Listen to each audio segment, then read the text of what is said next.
पहला प्रश्न है,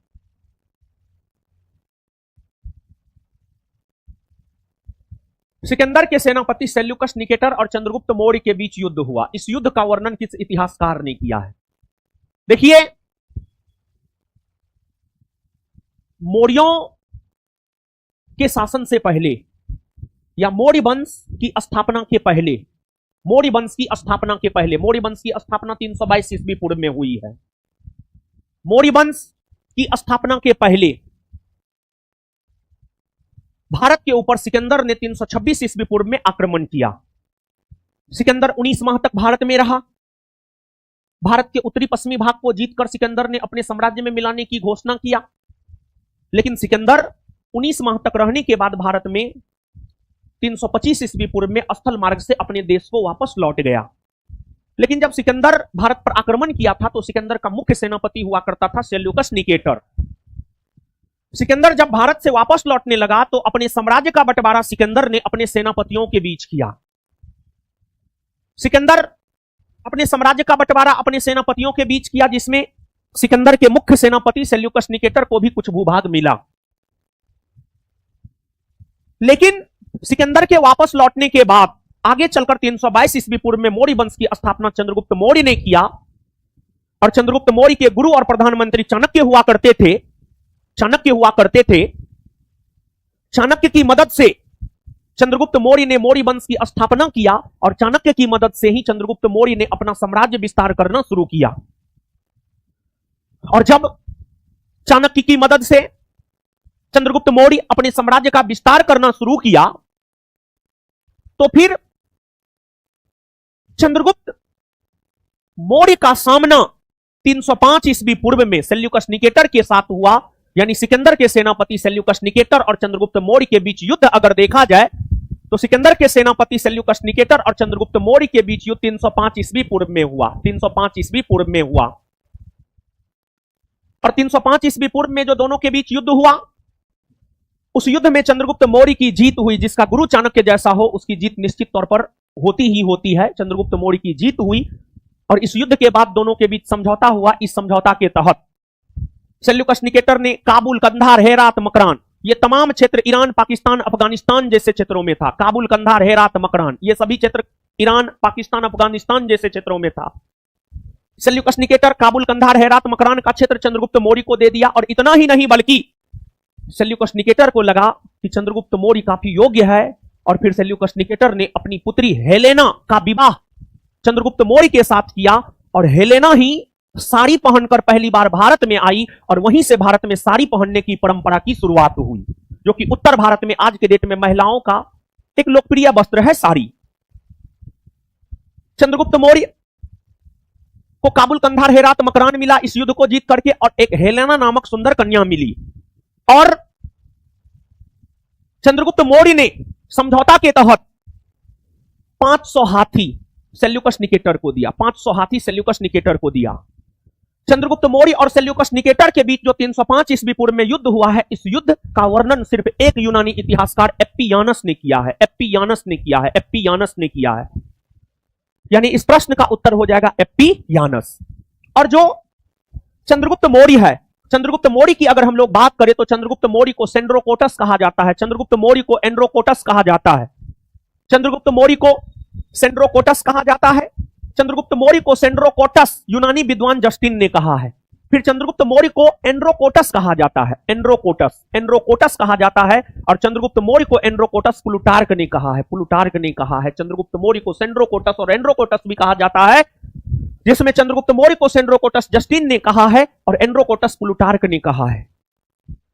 और ये सेंड्रोकोटस और एंड्रोकोटस कोई और व्यक्ति नहीं है, बल्कि ये चंद्रगुप्त मौर्य ही है। इसकी पहचान विलियम जोन्स ने किया है। इसकी पहचान विलियम जोन्स ने किया है। विलियम जोन्स नामक विद्वान ने यह कहा है कि ये सेंड्रोकोटस और एंड्रोकोटस कोई और व्यक्ति नहीं है, बल्कि ये चंद्रगुप्त मौर्य ही है। चंद्रगुप्त मौर्य ही है। और चंद्रगुप्त मौर्य की अगर हम बात करें तो जो चंद्रगुप्त मौर्य है, चंद्रगुप्त मौर्य को भारत का प्रथम साम्राज्य निर्माता शासक माना जाता है। भारत का प्रथम साम्राज्य निर्माता शासक चंद्रगुप्त मौर्य को माना जाता है। और चंद्रगुप्त मौर्य को भारत का प्रथम साम्राज्य निर्माता शासक इसलिए माना जाता है क्योंकि चंद्रगुप्त मौर्य ने ईरान से लेकर बंगाल तक पश्चिम में ईरान से लेकर पूर्व में बंगाल तक, उत्तर में कश्मीर से लेकर दक्षिण में कर्नाटक तक, ये तमाम ऐसे क्षेत्र थे जिसको जीतकर चंद्रगुप्त मौर्य ने अपने साम्राज्य में मिलाया था। और प्रथम भारतीय शासक चंद्रगुप्त मौर्य ही हुआ जिन्होंने मालवा, दक्कन, गुजरात, महाराष्ट्र, बंगाल जैसे तमाम क्षेत्रों को जीतकर अपने साम्राज्य में मिलाने का काम किया। और चंद्रगुप्त मौर्य एक कल्याणकारी शासक भी था, क्योंकि उनके गुरु और प्रधानमंत्री चाणक्य थे। चाणक्य नीति आज भी प्रासंगिक है। चाणक्य ही कहते हैं राजा को अपने जनता को परेशान नहीं करना चाहिए। मतलब उनका स्टेटमेंट ये था कि राजा को अपनी जनता से अपनी प्रतीक्षा नहीं करवाना चाहिए। मतलब वो ये कहना चाह रहा था, जैसे कोई पदाधिकारी है, वो ऑफिस में बैठा है, मोबाइल चला रहा है, कोई नेता है अपने रूम में बैठकर मोबाइल चला रहा है, जनता मिलने आया नहीं मिलेगा, ये गलत है। चाणक्य का कहना था कि अगर राजा कोई काम नहीं कर रहा हो तो बेवजह जनता को प्रतीक्षा नहीं करवाना चाहिए। और चाणक्य ने ही यह कहा है कि जनता के सुख में राजा का सुख निहित होना चाहिए, जनता के सुख में राजा का सुख निहित होना चाहिए। और चाणक्य नीति का प्रभाव चाणक्य नीति का प्रभाव चंद्रगुप्त मौर्य के पोता अशोक पर पड़ा था। और चंद्रगुप्त मौर्य का ही पोता था अशोक, और अशोक कल्याणकारी शासक हुए। अशोक प्राचीन भारत के तथा भारत के प्रथम शासक हुए जो प्रत्यक्ष तौर पर जनता से संवाद करता था, प्रत्यक्ष तौर पर जनता से संवाद करता था। और वैसे कोई भी शासक जो प्रत्यक्ष तौर पर जनता से संवाद स्थापित किया वो महान हुए। उसमें एक अकबर भी है, मुगल बादशाह अकबर भी।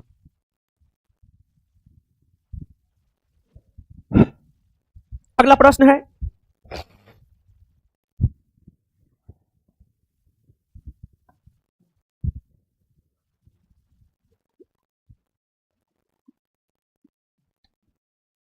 है, निम्नलिखित में से कौन सा हड़प्पाकालीन स्थल गुजरात में? देखिए, हड़प्पाई स्थल, बहुत सारे हड़प्पाई स्थल हैं। हड़प्पाई स्थल में हड़प्पा, मोहनजोदड़ो, चनहुद्रो, कोटदीजी, राखीगढ़ी, डाबरकोट, मुंडीगाट, सुरतोगोई, कालीबंगा, आलमगीरपुर, सुतका गेंडौर, ये सभी हड़प्पाई स्थल है। और ये सभी हड़प्पाई स्थल अगर हम लोग देखें तो कोई भारत में है, कोई पाकिस्तान में है, कोई अफगानिस्तान में है। तो इन हड़प्पाई स्थलों में कौन गुजरात में है? मतलब गुजरात भारत में है, गुजरात में है। लोथल, डाबरकोट, कालीबंगा, राखीगढ़ी ना, राखीगढ़ी हरियाणा में है, हरियाणा में। और भारत में स्थित सभी हड़प्पाई स्थलों में सबसे बड़ा हड़प्पाई स्थल है राखीगढ़ी। कौन है? राखीगढ़ी। कालीबंगा ना, कालीबंगा राजस्थान में है। कालीबंगा का शाब्दिक अर्थ होता काले रंग की चूड़ियां। डाबरकोट ना, डाबरकोट पाकिस्तान में है। कहां है? पाकिस्तान में। जब BCD नहीं होगा तो क्या होगा? ए। लोथल गुजरात में है। लोथल एक हड़प्पाई स्थल है जो कि गुजरात में है। और यह एक बंदरगाह नगर था। यहां से हड़प्पा सभ्यता का व्यापार मिस्र और मेसोपोटामिया की सभ्यता के साथ हुआ करता था। और हड़प्पा सभ्यता का सबसे बड़ा बंदरगाह नगर लोथल ही था। लोथल गुजरात में भोगवा नदी के तट पर था। इसकी खोज 1954 ईस्वी में SR राव ने किया था। SR राव ने किया था।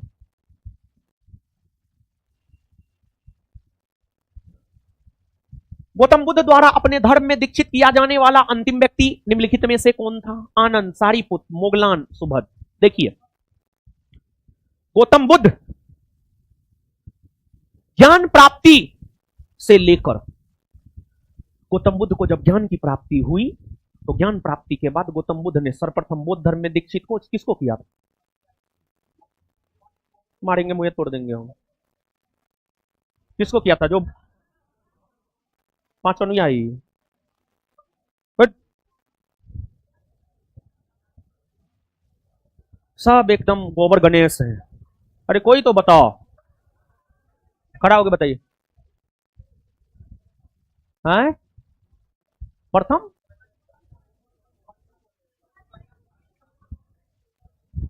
तपस्सु और भल्लिक, तपस्सु और भल्लिक, मतलब सब गोबर गणेश हैं। बढ़िया है। महात्मा बुद्ध, अरे वो तो 5 गो को कौंडिन्य वप्पा भादिया महानामा अस्सागी, वो तो 5 गो उनका साथी था, उसको तो उपदेश दिया था। धर्म में दीक्षित करना, उपदेश देना, जैसे हम तुमको पढ़ाते हैं, ये अलग चीज है। अब मान लिया जाए कि तुम मेरा एकदम आज्ञाकारी है, तुमको कहते हैं उठो तो उठता है, तुमको दिन कहते हैं तुम कहते हैं हाँ दिने है, तो हम तुमको अपना अनुयायी बना लेंगे, कहेंगे ना तुम तो मेरा परम भक्त है, तुम मेरे साथ रहो। लेकिन तुम तो है बड़ी बदमाश। ऐसे भी सहरसा सुपौल मधेपुरा जो है ना गरीब जिला है, और जो गरीब जिला वहां का बच्चा सब आएगा ना, मतलब मैट्रिक करके, मतलब उसको लगेगा पता नहीं हम कहाँ आ गए हैं। और सबसे ज्यादा उदंडपनी करता है सहरसा सुपौल मधेपुरा का लड़का है, समझेगा। माँ बाप यहाँ पढ़ने भेजेगा, यहाँ पर रामपुर रोड का डॉन बनेगा, जिससे वो मच्छरों ने मर सकता है, समझे। खाली वो सब जो है ना ग्रुप बना करके किसी को मार लेगा, लेकिन अकेले तो कुत्ता जैसा हाल रहता है वो सबका, इधर भागता उधर भागता उधर भागता है। तो ये सब काम नहीं करना है। पढ़ता लिखता है ये न है, दांत निकाल रहा है। गौतम बुद्ध अपना अंतिम उपदेश सुभद को दिया था, सुभद को दिया था, सुभद को दिया था, सुभद। गौतम बुद्ध ने अपना प्रथम उपदेश तपस्सु और भल्लिक को दिया, और अंतिम उपदेश की अगर हम बात करें तो अंतिम उपदेश जो है आपको तपस्सु और भल्लिक को, अंतिम उपदेश सुभद को दिया। और इन्हीं को उपदेश देने के बाद जो है उनका निधन हो गया था। इनको उपदेश देने से पहले ही उन्होंने सुगर माधव का लिया, जिस वजह से अतिसार रोग से ग्रसित हो गए, मतलब डिहाइड्रेशन के शिकार हो गए, और फिर उनका निधन हो गया। और ये सभी गौतम बुद्ध के शिष्य थे, और गौतम बुद्ध का सबसे प्रिय शिष्य था आनंद। आनंद सबसे प्रिय शिष्य आनंद। और आनंद के कहने पर ही गौतम बुद्ध ने बौद्ध धर्म में महिलाओं को दीक्षित किया, बौद्ध धर्म में महिलाओं को दीक्षित किया, महिलाओं को दीक्षित किया। लेकिन जब गौतम बुद्ध महिलाओं को दीक्षित किए बौद्ध धर्म में, तो गौतम बुद्ध कह दिए थे अब यह धर्म बहुत अधिक वर्षों तक नहीं रहेगा, और हुआ भी यही कि बौद्ध धर्म का पतन हो गया। अब बौद्ध अनुयायी कहां मिलते हैं? भारत में 1% न है, 1% न है, संभवतः बहुत कम है, बहुत कम है।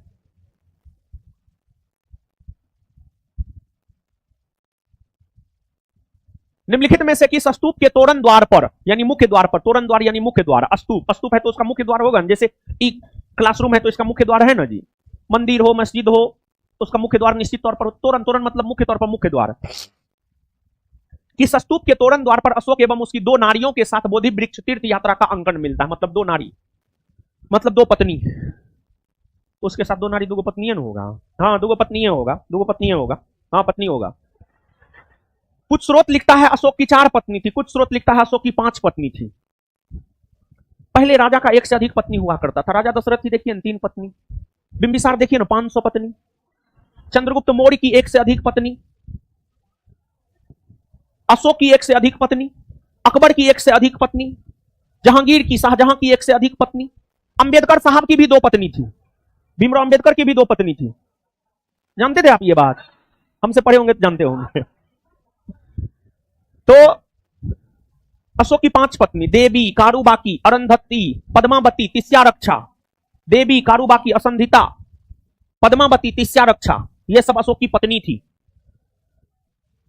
और अशोक इन पत्नियों में से अपनी एक पत्नी से सबसे ज्यादा प्रभावित, कारुबाकी, क्योंकि कारुबाकी जो है ना दयालु थी।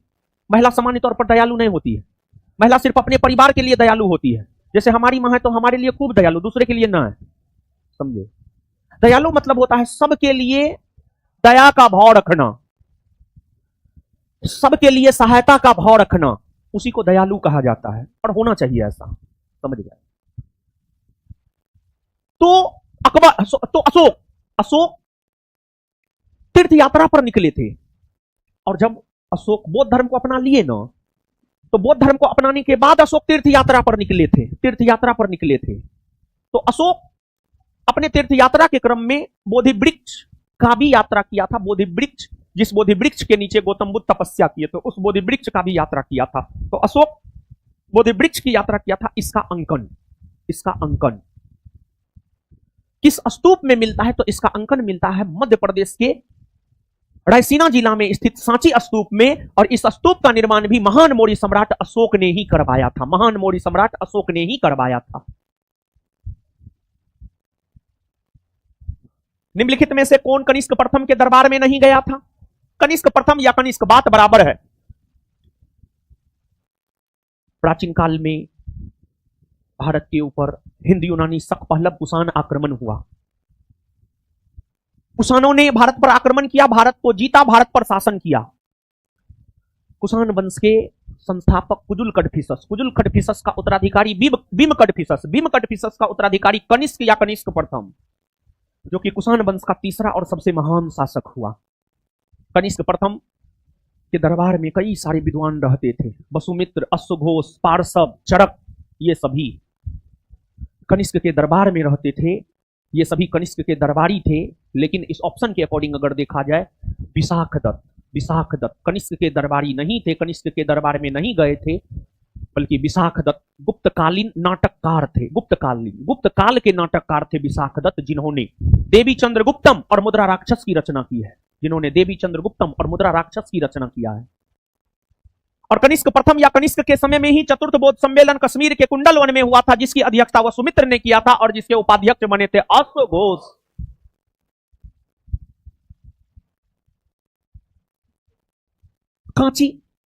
कांची तमिलनाडु में है जी। कांची के कैलाशनाथ मंदिर तथा महाबलीपुरम के सौर मंदिर का निर्माण किसने करवाया था?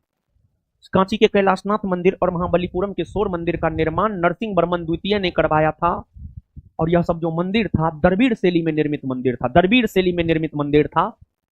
शैली मंदिर निर्माण की एक शैली है।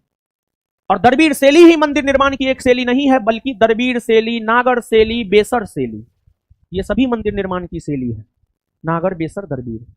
उत्तर भारत में, जैसे भारत है, भौगोलिक तौर पर भारत को दो भाग में बांटते हैं। भारत के मध्य से होकर कर्क रेखा गुजरती है, कर्क रेखा के ऊपर उत्तर भारत, नीचे दक्षिण भारत। उत्तर भारत में प्राचीन काल में मंदिर का निर्माण जिस शैली में होता था उसको नागर शैली, दक्षिण भारत में मंदिर का निर्माण जिस शैली में होता था द्रविड़ शैली। ये सब मंदिर दक्षिण भारत में है और ये सब मंदिर द्रविड़ शैली में निर्मित मंदिर है। और फिर बेसर शैली, मध्य भारत में मंदिर का निर्माण जिस शैली में होता था उसी को बेसर शैली कहा जाता था। निम्नलिखित में से किस या किन राजा या राजाओं को जनता द्वारा प्रत्यक्ष रूप से चुना गया था? देखिए बाबू, सुनिए। प्राचीन काल में क्या होता था? प्राचीन काल में दो तरीका से लोग राजा बनते थे। एक योग्य है, शक्तिशाली है, विजेता है। योग्य, शक्तिशाली, विजेता का गुण है, किसी क्षेत्र को जीत लिया, वहां पर शासन करना शुरू कर दिया, राजा बन गया। एक दूसरा होता था, एक राजा बना, उसके बाद वो शासन को वंशानुगत बना देता था, उसके बाद उसका बेटा ही राजा बनता था, उसके बेटा के बाद उसका बेटा ही राजा बनता था, उसके बेटा के बाद उसका बेटा ही राजा बनता था। लेकिन कुछ एक्सेप्शनल केस है जिसमें प्राचीन काल में भी कभी कताल जनता के प्रत्यक्ष हस्तक्षेप से कुछ राजा बने हैं, जिसमें जनता के प्रत्यक्ष हस्तक्षेप से प्राचीन काल में जो राजा बने हैं, पाल वंश के शासक गोपाल और पल्लव वंश के शासक नंदी वर्मन, यानी आंसर हो जाएगा 2 और 4। हर्षवर्धन, यशोवर्मन, ये सब तो वंशानुगत तौर पर राजा बना था। हर्षवर्धन के पिताजी प्रभाकर वर्धन राजा था, इसी वजह से हर्षवर्धन राजा बना। ये दोनों वंशानुगत तौर पर राजा बना था, ये दोनों को जनता प्रत्यक्ष तौर पर नहीं चुना था। लेकिन पाल वंश के संस्थापक और प्रथम शासक गोपाल जनता के द्वारा प्रत्यक्ष तौर पर चुने गए थे और पल्लव वंश के शासक नंदी वर्मन जनता के द्वारा प्रत्यक्ष तौर पर चुने गए थे। मुस्लिम शासक जिसका साम्राज्य दार उल इस्लाम का एक भाग माना जाता है। मतलब कौन ऐसा मुस्लिम शासक है जिसका साम्राज्य दार उल इस्लाम का एक भाग माना जाता है? इसमें इस क्वेश्चन का कीवर्ड क्या है जानते हैं? इस क्वेश्चन का कीवर्ड है दार उल इस्लाम। अब सवाल उठता है दार उल इस्लाम क्या है? तो समझते हैं दार उल इस्लाम क्या है। देखिए, ध्यान दीजिएगा, कुछ नया दार उल इस्लाम। एक बात बताइए, अगर भारत में लोकतंत्र नहीं होता, खैर लोकतंत्र है, ये है, तो क्या उखाड़ लिया कोई?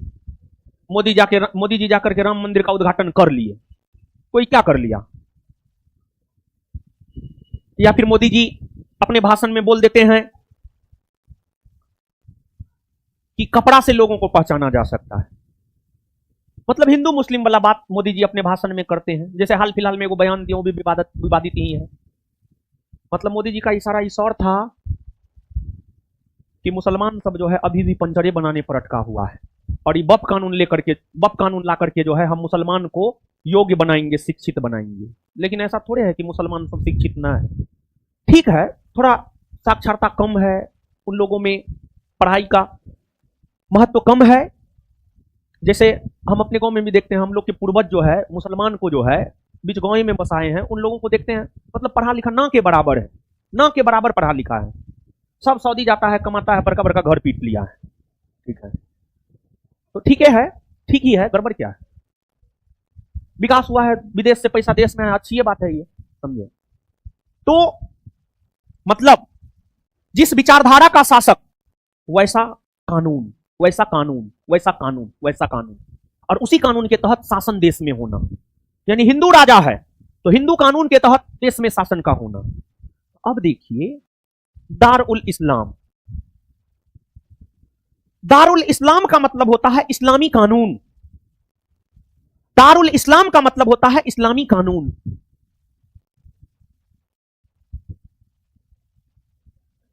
दारुल इस्लाम का मतलब होता है इस्लामी कानून। इस्लामी कानून, इस्लामी कानून, इस्लाम धर्म, मुस्लिम धर्म।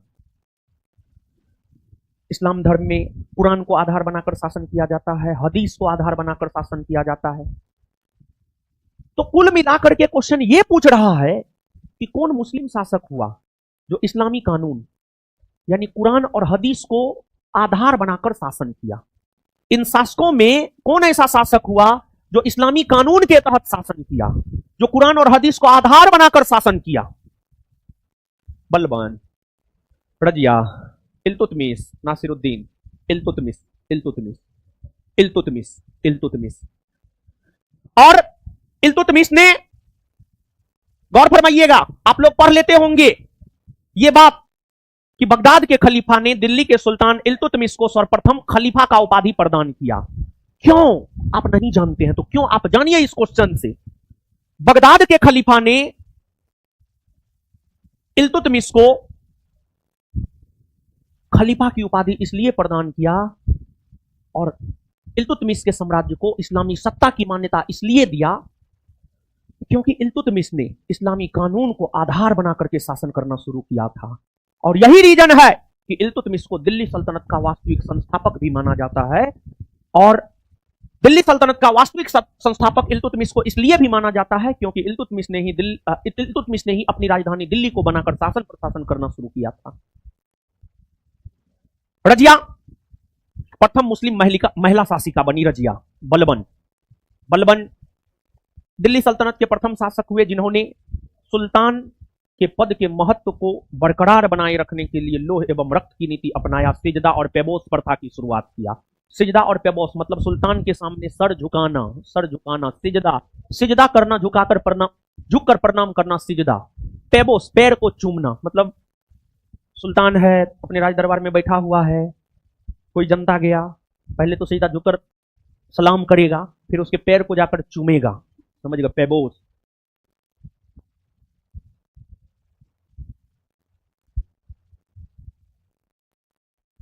इतिहासकार बर्नी ने दिल्ली के सुल्तानों के अधीन भारत के शासन को वास्तव में इस्लामी नहीं माना, क्योंकि देखिए ध्यान दीजिएगा, सुनिएगा।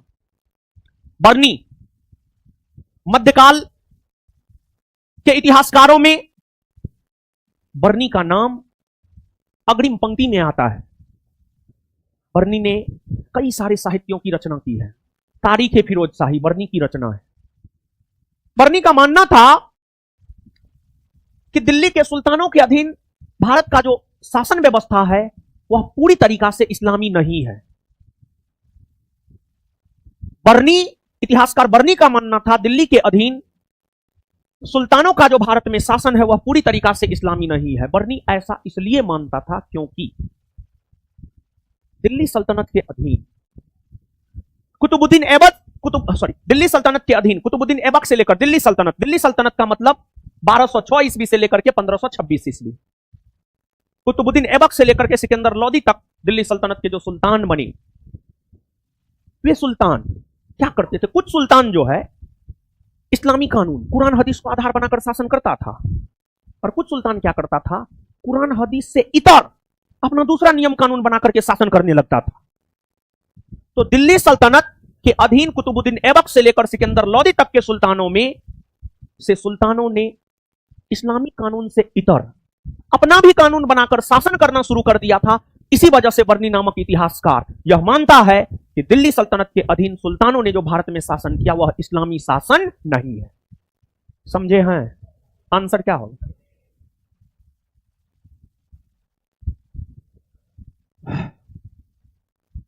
निम्न में से किसने गुल्लुखी उपनाम से अभी अपनी कविताओं की रचना किया है? सिकंदर लोदी। हाँ सिकंदर लोदी, हाँ हाँ ठीक है बोले हैं। क्या बोले हैं जी? हाँ सही बोले हैं, सिकंदर लोदी। सिकंदर लोदी, सिकंदर लोदी। लोदी वंश का शासन था। लोदी वंश में 3 गो शासक हुआ, बहलोल लोदी, सिकंदर लोदी और इब्राहिम लोदी। इसमें सिकंदर लोदी, लोदी वंश और दिल्ली सल्तनत का अंतिम महान शासक हुआ। यह गुल्लुखी उपनाम से कविताएं लिखा करता था और इन्होंने ही आगरा नामक शहर को बसाया था और इन्होंने ही अपनी राजधानी आगरा को बनाया था।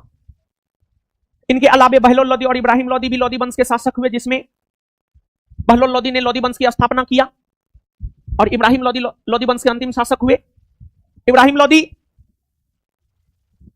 दिल्ली सल्तनत के अंतिम सुल्तान हुए और लोदी वंश के भी अंतिम शासक हुए। इब्राहिम लोदी को ही बाबर ने पानीपत के प्रथम युद्ध में 1526 ईस्वी में पराजित किया और भारत में दिल्ली सल्तनत का अंत करके मुगल वंश की स्थापना किया। इब्राहिम लोदी क्या कहा करता था जानते हैं? इब्राहिम लोदी कहा करता था कि राजा का अपना कोई सगा नहीं होता है। मतलब ई कह कह करके अपने दरबारियों का शोषण करता था। मतलब उनके दरबार में जो अधिकारी सब होता था उसको कहता था राजा का अपना कोई सगा नहीं होता था, और ये स्टेटमेंट दे दे करके जो है अपने दरबारियों का शोषण किया करता था इब्राहिम लोदी। इसी वजह से इनके दरबारी सब इनसे असंतुष्ट थे और इसी वजह से इनके दरबारियों ने, इनके चाचा ने बाबर को आमंत्रण दिया और बाबरनामा में बाबर ने लिखा है कि राणा सांगा ने भी उन्हें भारत पर आक्रमण करने के लिए आमंत्रण दिया था और फिर बाबर आक्रमण करके इसको पराजित करके काम खत्म कर दिया। इसका युद्ध भूमि में मार दिया, युद्ध भूमि में इसको मार दिया और दिल्ली सल्तनत का प्रथम और एकमात्र सुल्तान इब्राहिम लोदी हुआ जो युद्ध भूमि में मारा गया। इसके पास लाखों की संख्या में सेना थी। बाबर की सेना तो हजारों में थी, लेकिन फिर भी बाबर की हजारों सैनिकों ने इब्राहिम लोदी के लाखों सैनिकों को मौत के घाट उतार दिया, क्योंकि बाबर की सेना योग्य, प्रशिक्षित और अनुशासित थी। फिरोज शाह तुगलक दिल्ली सल्तनत का सुल्तान हुआ। इन्हें सल्तनत युग का अकबर भी कहा जाता है। किस मुगल बादशाह के समय अवध, बंगाल, हैदराबाद जैसे राज्य मुगल साम्राज्य से स्वतंत्र हो गया? देखिए जानते हैं, एक होता है सुपुत्र, एक होता है कुपुत्र। जो सुपुत्र होता है अपने पिता के द्वारा अर्जित संपत्ति में इजाफा करता है, जो कुपुत्र होता है अपने पिता के संपत्ति को बेचकर खाता पीता है। जो अपने बाप की संपत्ति को बेचकर खाए पिए वो कुपुत्र है, जो अपने पिता की संपत्ति में इजाफा करे वो सुपुत्र है। तो मुगल वंश का सुपुत्र हुआ अकबर। अकबर अकबर मुगल वंश का सुपुत्र अकबर कैसे हुआ? मुगल वंश का सुपुत्र अकबर ऐसे हुआ, अकबर को विरासत में जो भौगोलिक क्षेत्र मिला उस भौगोलिक क्षेत्र में काफी इजाफा अकबर ने किया। अकबर ने काबुल, कंधार, कश्मीर से लेकर बंगाल, ओडिशा, बिहार, महाराष्ट्र जैसे तमाम क्षेत्रों को जीतकर अकबर ने अपने साम्राज्य में मिलाने का काम किया। इसी वजह से अकबर सुपुत्र हुआ। अकबर के बाद जहांगीर ठीक ठाक था, जहांगीर के बाद शाहजहां वो भी ठीक ठाक था, शाहजहां के बाद औरंगजेब वो भी ठीक ठाक था। औरंगजेब के बाद मुगल काल में कुपुत्र सब पैदा लेना शुरू किया और फिर औरंगजेब के बाद मुगल साम्राज्य, औरंगजेब का निधन 1707 में हुआ और औरंगजेब के निधन होने के बाद मुगल साम्राज्य का पतन होना शुरू हुआ। औरंगजेब का निधन 1707 में होने के बाद मुगल साम्राज्य का पतन होना शुरू हुआ। औरंगजेब के बाद मुगल बादशाह बना बहादुर शाह प्रथम। उसको कहा जाता था साहेब बेखबर, मतलब साहेब को कोई खबर ही नहीं है कि क्या हो रहा है। बहादुर शाह प्रथम के बाद बना जहांदार शाह, उसको कहा जाता था लंपट मूर्ख। जहांदार शाह के बाद फर्रुख सियर, उसको कहा जाता था घृणित कायर। फर्रुख सियर के बाद रफी उद्दरजात, रफी उद्दौला और उसके बाद मोहम्मद शाह। मोहम्मद शाह को कहा जाता था रंगीला बादशाह, रंगीला बादशाह, रंगीला बादशाह। मोहम्मद शाह रंगीला मिजाज का था। मुगल काल में एक होता था हरम, हरम हरम हरम, और इस्लाम धर्म में तो आप जानते ही है अपनी मां और अपनी बहन। अपनी मां और अपनी बहन के अलावे इस्लाम धर्म में अपनी चचेरी बहन से भी लोग शादी कर सकता है। अपनी चचेरी बहन से भी लोग शादी कर सकता है। हम देखे हैं, हम आपको बताते हैं। हम कुछ दिन जो है, मतलब कुछ लोग कहता है कि हम मुसलमान है तो हमको रूम नहीं देता, ये गलत बोलता है। देता है, पटना का रूम मालिक देता है, एकदम रूम देता है। क्या बात करते हैं? हम हिंदू है, हमको मुसलमान रूम दिया। हम 2 साल रहे हैं मुसलमान के घर में, और वो 2 साल में जो है एक विवाह देखे जिसमें 2 सहोदर भाई है, एक का बेटी है एक का बेटी है, दोनों के बीच शादी हुआ, चचेरा भाई बहन हुआ, शादी हुआ। तो मुगल काल में एक हरम हुआ करता था। हरम में जो है मुगल कालीन महिला रहा करती थी, और मोहम्मद शाह अपना अधिकतर समय हरम में मुगल कालीन महिलाओं के साथ ही बिताता था। इसी वजह से उसे कहा जाता है रंगीला बादशाह। अब जब रंग रलियां मनाएगा तो शासक तो अच्छा हो नहीं सकता है। तो मुगल साम्राज्य के पतन के कारण तो कई सारे थे, लेकिन उसमें मुगल साम्राज्य के पतन का एक कारक बना था ये मोहम्मद शाह। मोहम्मद शाह एकदम अयोग्य शासक था। अकबर इस सब क्षेत्र को जीतकर अपने साम्राज्य में मिलाया था, और ये मोहम्मद शाह रंगीला इतने अयोग्य हो गए कि इनके अधीन जो मुगल अधिकारी था, इनके अधीन मुगल अधिकारी था मुर्शिद कुली खां, इनके अधीन मुगल अधिकारी था सादत खां, इनके अधीन मुगल अधिकारी था निजामुल मुल्क। ये सब मुगलों के अधीन मुगल अधिकारी हुआ करते थे।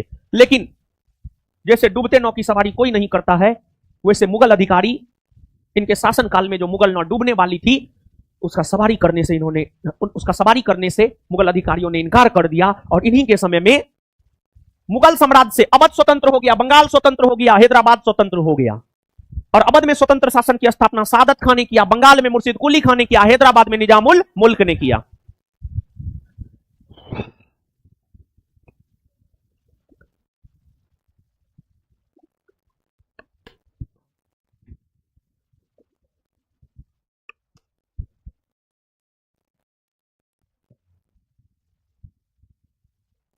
सर्वप्रथम किस मुगल शासक ने ब्रिटिश के विरुद्ध संघर्ष किया था? देखिए, जानते हैं ब्रिटिश व्यापारी था। व्यापार करने हेतु ब्रिटिश ईस्ट इंडिया कंपनी की स्थापना 1600 ईस्वी में हुई। उस समय मुगल बादशाह अकबर था। कंपनी स्थापित अकबर के समय हुआ। कंपनी व्यापार करने के लिए जहांगीर के समय आया। जहांगीर के समय कंपनी व्यापार किया। शाहजहां के समय कंपनी व्यापार किया। लेकिन शाहजहां के बाद औरंगजेब के समय कंपनी थोड़ा सशक्त हो गया पहले की तुलना में। और जब ब्रिटिश ईस्ट इंडिया कंपनी या अंग्रेजी कंपनी पहले की तुलना में थोड़ा सशक्त हो गया, तब अंग्रेजी कंपनी औरंगजेब के समय थोड़ा हाथ पैर मारना शुरू किया। और औरंगजेब तो अपने क्रूर अत्याचारी शासक था। तो औरंगजेब ने देखा कि अंग्रेज जो है ज्यादा हाथ पैर मार रहा है। तो औरंगजेब के समय ही मुगल और अंग्रेजी ईस्ट इंडिया कंपनी के बीच संघर्ष की शुरुआत हो गई। और उस संघर्ष के वजह से औरंगजेब ने अल्प समय के लिए अंग्रेजों को भारत से बाहर करने की भी घोषणा कर दिया।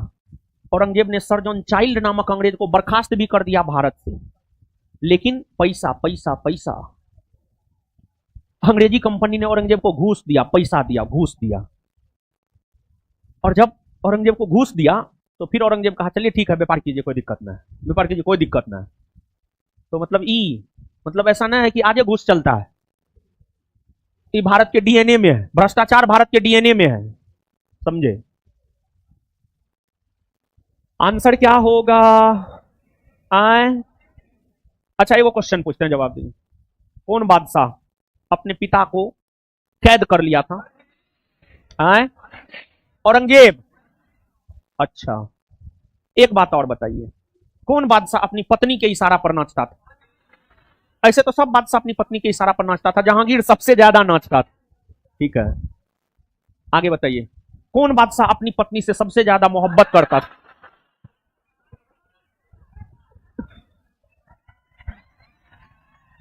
शाहजहां। बताइए, शाहजहां ऐसा काम किया कि कभी शाहजहां को आप नहीं भूल सकते। ताजमहल खत्म होने वाला है जी, अब ताजमहल को योगी आदित्यनाथ तेजू महल बना दे तब तो ठीक है। लेकिन शाहजहां जानते हैं सच में, मतलब शाहजहां की भी कई सारी पत्नियां थी, ठीक है, लेकिन शाहजहां की सबसे सबसे प्रिय पत्नी थी मुमताज महल। आपको पता है जब मुमताज महल मरी थी तो शाहजहां लगभग कई वर्षों तक एकांतावास में चले गए थे। कई दिन नहीं, कई वर्षों तक एकांतावास में चले गए, कई वर्षों तक, समझे। और कई वर्षों तक एकांतावास में चले गए थे और उस एकांतावास में शाहजहां की सेवा उसकी बड़ी बेटी जहांआरा कर रही थी, जहांआरा कर रही थी। और जहांआरा शाहजहां का सेवा की तो शाहजहां अपना सब संपत्ति जहांआरा के नाम से लिख दिया। जहांआरा मुगल कालीन महिलाओं में सबसे धनी महिला थी। और जब अंग्रेज आया ना तो अंग्रेज देखा जहांआरा बड़ी संपन्न महिला है, तो इसको संपत्ति कहां से मिला है, तो इसको संपत्ति मिला अपने पिता शाहजहां से। तो अंग्रेज जो है भारतीय इतिहास को गलत तरीका से प्रस्तुत किया और अंग्रेजों ने, अंग्रेज इतिहासकारों ने यहां तक आरोप लगाया है कि शाहजहां का उसकी अपनी बेटी जहांआरा के साथ नाजायज संबंध था, जो कि बेबुनियाद आरोप है, समझ गए।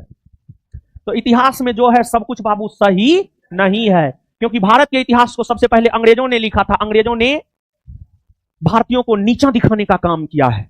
अंग्रेज कहा करता था भारतीयों को, हमको ईश्वर भेजा, ईश्वर, क्योंकि भारत के लोग ईश्वर में ज्यादा विश्वास करता था। तो अंग्रेज कहा करता था हमको ईश्वर भेजा, ईश्वर, आपको सभ्य बनाने के लिए। ठीक है, ये नहीं कह रहा था कि हम तो व्यापारी, हमको चाहिए पैसा पैसा पैसा। निम्नलिखित में से कौन सी एक पुस्तक मुगल शाही परिवार की एक महिला द्वारा लिखी गई? हुमायूं नामा। कौन लिखा था? गुलबदन। गुलबदन बेगम कौन थी? हुमायूं की बेटी या बहन? गुलबदन बेगम बाबर की बेटी, हुमायूं की बहन, अकबर की फूआ। और अकबर के कहने पर गुलबदन बेगम ने हुमायूं नामा लिखी है, जिस हुमायूं नामा से हमें हुमायूं के शासनकाल के विषय में विस्तार पूर्वक जानकारी प्राप्त होती है। बाबर नामा बाबर ने लिखा है, अकबर नामा अबुल फजल ने लिखा है। बादशाह नामा कौन लिखा है? अब्दुल हामिद लाहौरी। गलत है, बताइए। नहीं बताइएगा अगले टेस्ट में क्वेश्चन दे देंगे, मत बताइए। बादशाह नामा एगो पादशाह नामा, इसमें बड़ी कंफ्यूजन होता है। अगले टेस्ट में बादशाह नामा पादशाह नामा देंगे, इसी बहाने तुम लोग देख करके आना थोड़ा सा, अगले टेस्ट में देंगे क्वेश्चन। ब्रिटिश जनरल जिसने हैदर अली को पोर्टो नोवा के युद्ध में पराजित किया था, कौन था? सर आयर। देखिए हैदर अली, गौर कीजिएगा, हैदर अली मैसूर में 18वीं सदी में एक स्वतंत्र राज्य की स्थापना हैदर अली ने किया था। और हैदर अली ही प्रथम भारतीय हुआ जिन्होंने अंग्रेजों को युद्ध में पराजित किया, जिसने अंग्रेजों को युद्ध में पराजित किया। हैदर अली ने प्रथम आंग्ल मैसूर युद्ध के दौरान अंग्रेजों को युद्ध में पराजित किया। प्रथम आंग्ल मैसूर युद्ध 1767 से 1769 ईस्वी के बीच हुआ। फिर आगे चलकर हैदर अली और अंग्रेजी ईस्ट इंडिया कंपनी के बीच 1780 से 1784 ईस्वी के दौरान द्वितीय आंग्ल मैसूर युद्ध हुआ। और उस द्वितीय आंग्ल मैसूर युद्ध के दौरान ही 1782 ईस्वी में हैदर अली मारा गया। और उसके बाद उसका बेटा टीपू सुल्तान उस युद्ध को आगे जारी रखा। लेकिन द्वितीय आंग्ल मैसूर युद्ध जो 1780 से 1784 ईस्वी के दौरान हुए, इस दौरान ही 1781 ईस्वी में पोर्टो नोवा का युद्ध हैदर अली और सर आयरकुट के बीच हुआ। हैदर अली और ब्रिटिश जनरल सर आयरकुट के बीच हुआ, ब्रिटिश सेनापति सर आयरकुट के बीच हुआ। और सर आयरकुट ने ही पोर्टो नोवा के युद्ध में ब्रिटिश जनरल को, सर आयरकुट ने ही पोर्टो नोवा के युद्ध में हैदर अली को पराजित किया। इनमें से वह प्रथम नेता कौन था जिसने भारत में मजदूर आंदोलन को संगठित किया? भारत में मजदूर आंदोलन, मजदूर आंदोलन देखिए, किसानों का नेता कौन कौन हुए?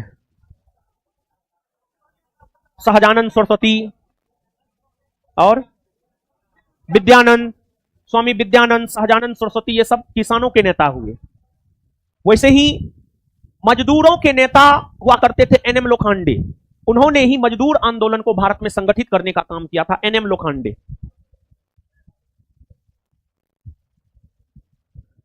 किसके द्वारा मंदिर में प्रवेश के अधिकार की मांग की प्रस्तुति के कारण 1899 ईस्वी में तिरुनवेली में भयंकर दंगे हुए थे? देखिए ध्यान दीजिएगा, जितना हम आपको पिछले सेशन में बताए थे ना, दलितों को, पिछड़ों को मंदिर में प्रवेश नहीं दिया जाता था, मंदिर में प्रवेश नहीं दिया जाता था। दलितों को, पिछड़ों को जो मंदिर में प्रवेश नहीं दिया जाता था, उसको लेकर स्वतंत्रता आंदोलन के दौरान भारत के अलग अलग क्षेत्रों में कई सारे दंगे हुए थे। उसमें मंदिरों में प्रवेश के अधिकार की मांग को लेकर 1899 ईस्वी में दक्षिण भारत के तिरुनेलवेली में भयंकर दंगे हुए थे। यह मांग नडार जाति के लोगों ने किया था। नडार जाति एक अस्पृश्य जाति हुआ करती थी। नडार, इस जाति के लोगों ने ही मंदिर में प्रवेश को लेकर के मांग किया था, जिस वजह से दंगा भड़क गया था 1899 ईस्वी में। नडार किस संधि के तहत अंग्रेजों को कलकत्ता का किलाबंदी करने का अधिकार मिला? देखिए, अंग्रेज व्यापारी था, व्यापार किया, धीरे धीरे भारत में अपनी स्थिति मजबूत किया, तो फिर अंग्रेज अपने व्यापारिक कारखाना जहां स्थापित किए थे, उसको सुरक्षा प्रदान करने को लेकर के उसका किलाबंदी करना शुरू कर दिया था अंग्रेज। उसी क्रम में अंग्रेजों ने कलकत्ता का किलाबंदी करना शुरू किया। अंग्रेजों ने जब पहली बार कलकत्ता का किलाबंदी करना शुरू किया था, तो उस समय बंगाल के नवाब थे अलीवर्दी खां। अलीवर्दी खां ने अंग्रेजों को कलकत्ता का किलाबंदी करने से मना कर दिया, और अलीवर्दी खां इतने शक्तिशाली थे कि अंग्रेज मान भी गया। लेकिन अलीवर्दी खां के बाद अलीवर्दी खां का उत्तराधिकारी बना सिराजुद्दौला। सिराजुद्दौला योग्य था, लेकिन सिराजुद्दौला के परिवार में आपसी एकता की कमी थी। उसी का फायदा अंग्रेजों ने उठाया, और फिर अंग्रेजों ने सिराजुद्दौला के समय कलकत्ता का किलाबंदी करना शुरू किया, और सिराजुद्दौला ने ही अंग्रेजों को कलकत्ता का किलाबंदी करने का अधिकार दिया। और सिराजुद्दौला ने अंग्रेजों को कलकत्ता का किलाबंदी करने का अधिकार अलीनगर की संधि के तहत दिया। अलीनगर की संधि के तहत, अलीनगर की संधि 9 फरवरी 1757 को हुआ। यह संधि अंग्रेजी ईस्ट इंडिया कंपनी और बंगाल के नवाब सिराजुद्दौला के बीच हुआ। इसी संधि के तहत सिराजुद्दौला ने अंग्रेजी कंपनी को कलकत्ता का किलाबंदी करने का अधिकार दिया। बिहार एसआई में यह क्वेश्चन पूछा है, अलीनगर की संधि किसके किसके बीच हुआ है? अलीनगर की संधि हुई है सिराजुद्दौला और अंग्रेजी कंपनी। इलाहाबाद की संधि आप सब लोग जानते हैं। 22 अक्टूबर 1764 को बक्सर का युद्ध हुआ। 22 अक्टूबर 1764 को बक्सर का युद्ध हुआ। बक्सर के युद्ध की समाप्ति ही इलाहाबाद की संधि के तहत हुई है, और इलाहाबाद की संधि 1765 में हुई है। और इलाहाबाद की संधि रॉबर्ट क्लाइव और भारतीय शासक में मुगल बादशाह शाह आलम द्वितीय और अवध के नवाब शुजाउद्दौला के बीच हुआ है। और इलाहाबाद की संधि के तहत ही अंग्रेजी ईस्ट इंडिया कंपनी को बिहार, बंगाल, उड़ीसा के क्षेत्र में दीवानी अधिकार अर्थात कर वसूलने का अधिकार मिला। और जब दीवानी अधिकार मिला अंग्रेजी कंपनी को, तो फिर अंग्रेजी कंपनी सबसे पहले खासी जनजाति के संपर्क में आया। पेरिस की संधि 1763 में हुई है। यूरोप महादेश में 1756 से 1763 के बीच में इंग्लैंड और फ्रांस के बीच सप्तवर्षीय युद्ध हुआ, और उस सप्तवर्षीय युद्ध का ही विस्तार था तृतीय कर्नाटक युद्ध। जो तृतीय कर्नाटक युद्ध भारत में ब्रिटिश ईस्ट इंडिया कंपनी और फ्रांसीसी ईस्ट इंडिया कंपनी के बीच हुआ, उस तृतीय कर्नाटक युद्ध की समाप्ति पेरिस के संधि के तहत हुई है। और यूरोप महादेश में होने वाले जो सप्तवर्षीय युद्ध था, जो इंग्लैंड और फ्रांस के बीच 1756 से 1763 के बीच में हुआ है, उसकी भी समाप्ति 1763 ईस्वी में हुए पेरिस की संधि के तहत हुआ है। जानते हैं, क्वेश्चन को लेकर बड़ी विवाद है, बहुत विवाद है। क्वेश्चन आसान है, विवाद बड़ा है, कोई बात ना है, समझाते हैं मामला क्या है। भारतीय राष्ट्रीय कांग्रेस को किसने भीख मांगने वाली संस्था कहा? जानते हैं, जब कांग्रेस 1885 में स्थापित हुआ था ना, तो कांग्रेस के सम्मेलन में नारा लगता था, ब्रिटेन की महारानी की जय, ब्रिटेन की महारानी की जय। और कांग्रेस की स्थापना इसलिए हुई थी ताकि कांग्रेस भारतीयों को ब्रिटिश से राजनीतिक अधिकार दिला सके, अंग्रेजों से राजनीतिक अधिकार भारतीयों को दिला सके।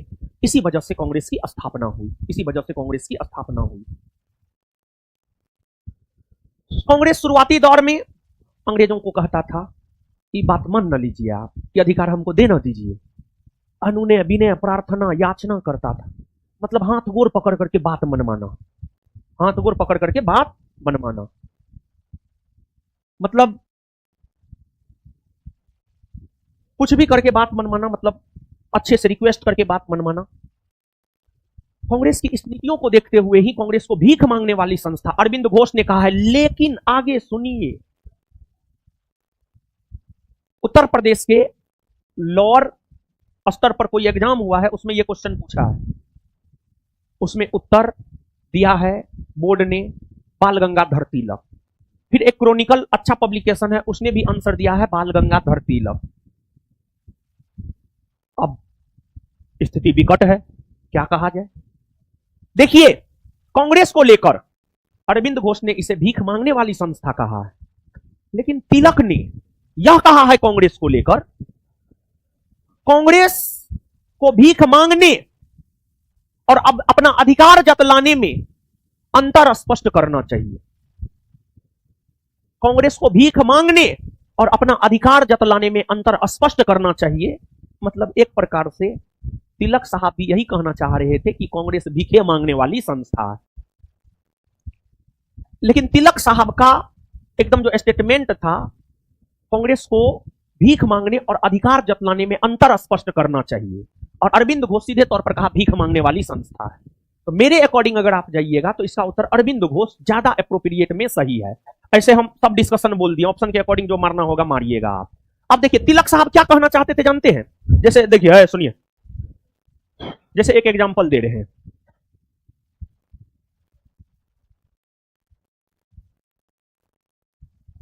कोचिंग पे एग्जांपल देते हैं, ठीक है, कोचिंग पे एग्जांपल देते हैं, ठीक है। अब मान लिया जाए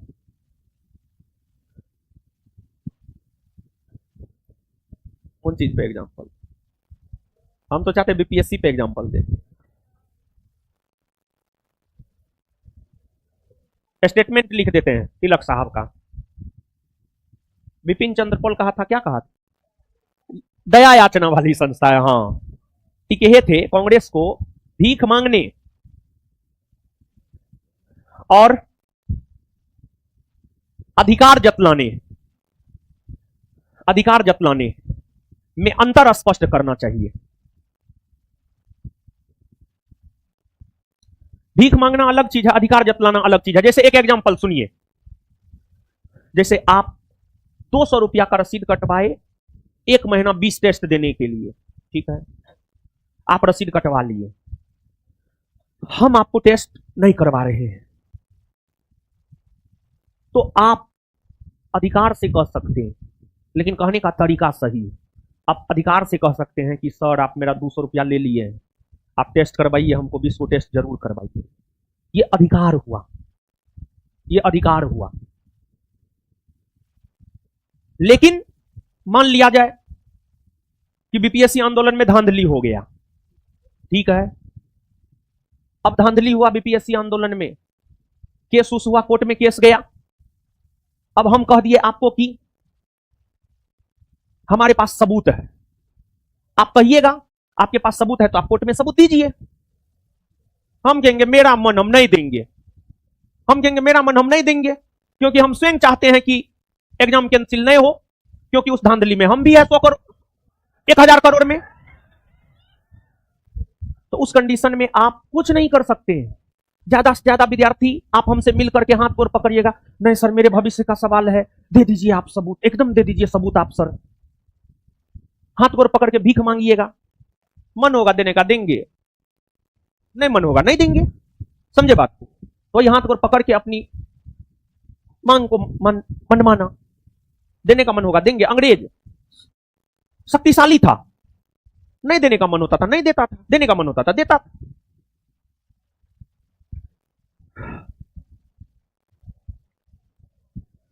चंपारण सत्याग्रह के दौरान नील की खेती किस नाम से पहचानी जाती थी? तिनकठिया पद्धति, रैयतबाड़ी पद्धति, झूम कृषि, नीलकारी। चंपारण सत्याग्रह के दौरान नील की खेती तिनकठिया पद्धति के नाम से जानी जाती थी, तिनकठिया पद्धति के नाम से जानी जाती थी। देखिए चंपारण, बिहार में चंपारण है, बिहार के चंपारण में तिनकठिया पद्धति का प्रचलन था। तिनकठिया पद्धति क्या है? तिनकठिया पद्धति का संबंध नीलकारी अर्थात नील की खेती से है।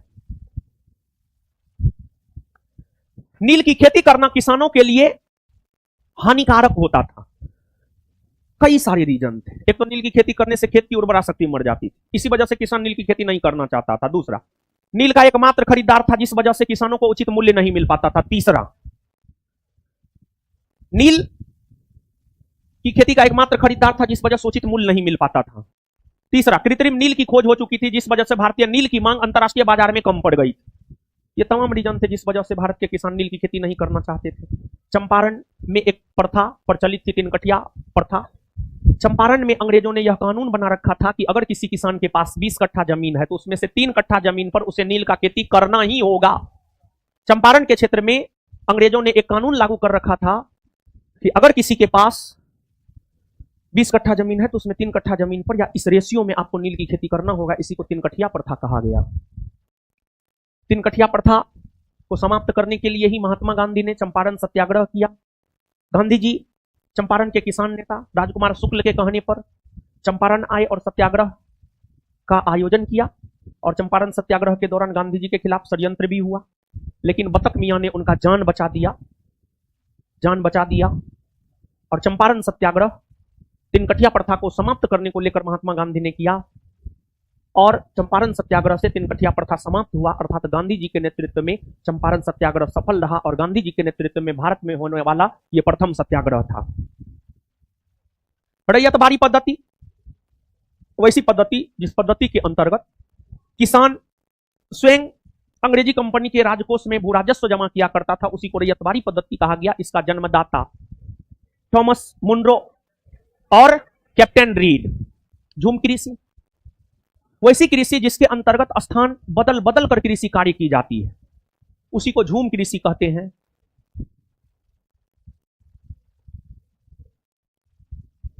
निम्नलिखित में से किसने गांधी इरविन समझौता में महात्मा गांधी के लाभ को संतावना पुरस्कार कहा था?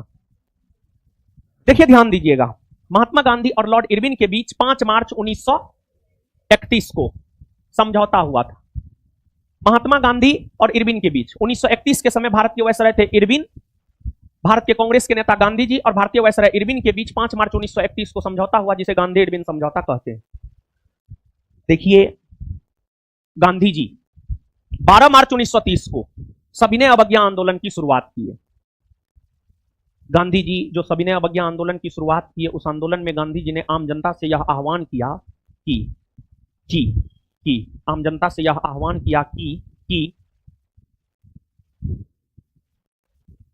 विदेशी वस्तुओं का आम जनता बहिष्कार करे। और गांधी जी की बातों को आम जनता मानते थे शिद्दत से। जैसे मोदी जी की बातों को हम लोग शिद्दत से मानते हैं। थाली बजाने कहते हैं थाली बजाते हैं, ताली बजाने कहते हैं ताली बजाते हैं, लाइट बंद करना कहते हैं लाइट बंद कर देते हैं, टॉर्च जला लेते हैं। गांधी जी भी गुजराती, मोदी जी भी गुजराती, क्यों नहीं बात माने? एकदम मानना चाहिए। तो गांधी जी की बातों को आम जनता बड़ी शिद्दत से मानते थे। गांधी जी की बातों को मानने की वजह से अंग्रेजों का व्यापार जो है भारत में कमजोर पड़ गया।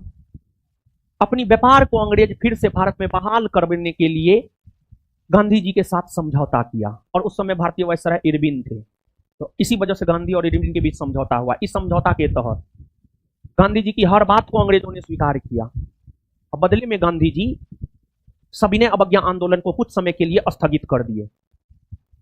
लेकिन इस समझौता के तहत गांधी जी को जो मिला था वो सच में संतावना पुरस्कार जैसा ही था। मतलब दिलासा देने वाला, मतलब संतावना देने वाला। जैसे मान लिया जाए लड़की है, इसको आता जाता कुछ न है, मान लिया जाए, हम कहेंगे नहीं तुम टॉपर हो, तुम कर सकते हो, तुम में एनर्जी है। तो मतलब झूठी दिलासा देना, संतावना। ठीक है, ऐसे आप अच्छी हैं, बहुत अच्छी हैं आप पढ़ने में। एक एग्जांपल दिए हम, मतलब जैसे मोटिवेटर सब जो है, कुछ टीचर आजकल मोटिवेटर भी है, मतलब एकदम बोलेगा तुम ही कर सकता, वो जानता है इससे कुछ नहीं होगा। जैसे हम इसको कह देंगे कि तुम नहीं कर सकता, तुमसे नहीं होगा, वैसे ही कहेगा मास्टर डिमोटिवेट कर दिया हमको। तो मास्टरों क्यों आपको डिमोटिवेट करे? एकदम आप लोग फुल के फुलौड़ी रहिए, आप ही सब कुछ कर सकते हैं। तो मतलब झूठी दिलासा। तो एक विद्वान हुआ करते थे एलन कैंपबेल जॉनसन, इन्होंने ही गांधी इरविन समझौता के तहत गांधी जी को जो मिला, गांधी जी की बातों को जो माना गया, उसे संतावना पुरस्कार की संज्ञा दिया है। और सच में गांधी इरविन समझौता से भारत में बहुत बड़ा आमूलचूल परिवर्तन थोड़े हुआ, नहीं हुआ।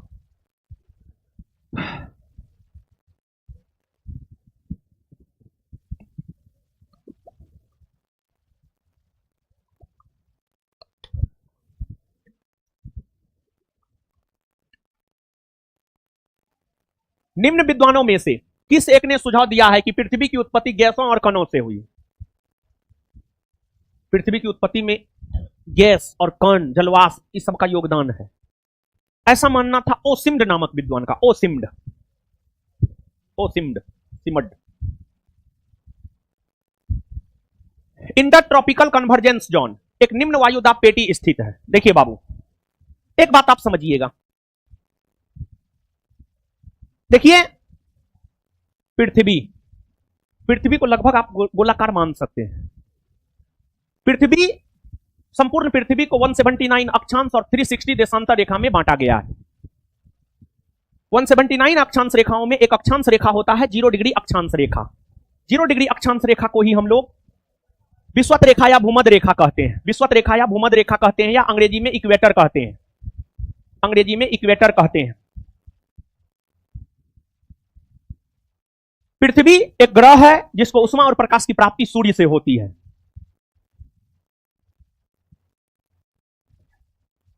पृथ्वी को उष्मा और प्रकाश की प्राप्ति सूर्य से होती है।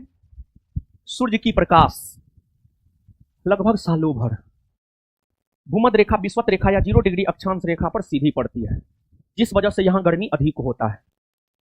और जहां गर्मी अधिक वहां लो प्रेशर बेल्ट, जहां ठंडा अधिक वहां हाई प्रेशर बेल्ट। विषुवत रेखीय क्षेत्र में या भूमध्य रेखीय क्षेत्र में गर्मी अधिक होने के कारण यहां लो प्रेशर बेल्ट पाया जाता है। गर्मी अधिक होने के कारण भूमध्य रेखा पर जो लो प्रेशर बेल्ट पाया जाता है, इसी को इंटरट्रॉपिकल कन्वर्जेंस जोन कहते हैं। इसी को इंटरट्रॉपिकल कन्वर्जेंस जोन कहते हैं। और यह जो ITCZ है, यह दोलित होता है। दोलित होता है मतलब यह आगे पीछे होता है। जरूरी नहीं है कि ITCZ भूमध्य रेखा पर ही हो। मूल तौर पर ITCZ भूमध्य रेखा पर ही होता है। इंटरट्रॉपिकल कन्वर्जेंस जोन भूमध्य रेखा पर ही होता है, लेकिन यह दोलित होता है, ऊपर नीचे होता है। ये कभी कभी ITCZ कर्क रेखा पर भी बनता है। 21 जून को ITCZ कर्क रेखा पर और 22 दिसंबर को मकर रेखा पर। और ITCZ खिसकता है। इसके दौलित होने के वजह से ही भारत में ग्रीष्म ऋतु में वर्षा होता है। भारत में वर्षा जून से सितंबर के बीच गर्मी होता है। ITCZ के खिसकाव के कारण ही भारत में गर्मी में वर्षा होता है। ITCZ जब खिसकता है तो उससे वायु दाब में परिवर्तन होता है। ITCZ के खिसकने की वजह से भारत के स्थल खंड में लो प्रेशर बेल्ट बनता है। भारत के दक्षिण में स्थित हिंद महासागर में हाई प्रेशर बेल्ट बनता है। और हिंद महासागर में जो हाई प्रेशर बेल्ट बनता है, वायु हमेशा हाई प्रेशर बेल्ट से लो प्रेशर बेल्ट की ओर चलती है। और ITCZ के खिसकने की वजह से जून के माह में 21 जून के आसपास कर्क रेखा पर ITCZ होता है। और उस समय भारत के स्थल खंड में लो प्रेशर बेल्ट और भारत के दक्षिण में स्थित हिंद महासागर में हाई प्रेशर बेल्ट, और हवा हमेशा हाई प्रेशर बेल्ट से लो प्रेशर बेल्ट की ओर चलती है। यानी हवा हिंद महासागर से भारत की ओर आती है। और हिंद महासागर एक जलीय भाग है। यहां से जो हवा भारत की ओर आती है, उस हवा में आर्द्रता होती है, नमी होती है, और वही हवा भारत में वर्षा कराती है। उसी हवा को दक्षिणी पश्चिमी मानसूनी पवन कहते हैं, जिस दक्षिणी पश्चिमी मानसूनी पवन की वजह से भारत में सर्वाधिक वर्षा होता है। बताइए क्या होगा उत्तर?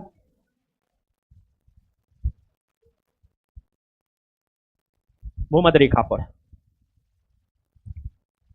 निम्नलिखित में से कौन सी एक महासागरीय धारा लेब्राडोर धारा से मिलती है? फ्लोरिडा। देखिए ध्यान दीजिएगा, जलधारा। सुनिए हीरो सब, जलधारा जैसे अटलांटिक महासागर है। अटलांटिक महासागर में मतलब जलीय भाग। अटलांटिक महासागर में मान लिया जल का कुछ भाग इस दिशा में ऐसे बह रही है, ऐसे बह रही है। कहने का मतलब यह ऐसे बह रही है, मतलब सागर या महासागर में एक निश्चित स्थान से एक निश्चित दिशा में जो जल की धारा प्रवाहित होती है, उसी को जलधारा कहते हैं। एक बार फिर से बोल रहे हैं। देखिए बतिया रही है तो मारेंगे एक झापड़, मुंह लाल हो जाएगा। लड़की लोग में तुम लोग बतियाने का आदत यार कहां से है? बताइए, उधर भी इधर भी, मतलब सब बते काहे आते हैं? 200 रुपया काटता है, ऐसे हमको दे दीजिएगा, ठीक है? पर महीना जो है 1 तारीख को आके 200 रुपया दे दिया, चल जाइएगा, अब बतियाइएगा, उसी से सब कुछ हो जाएगा, ठीक है? वो क्वेश्चन वो लिए हैं, इतना एनर्जी वेस्ट हो रहा है आप पे। अजीब हाल, छोड़िए, हमने बताया, लेते रहिए जलधारा। फ्लोरिडा, अच्छा बता दे। अब एक के कारण जो है सब बर्बाद हो जाए, ठीक नहीं ना?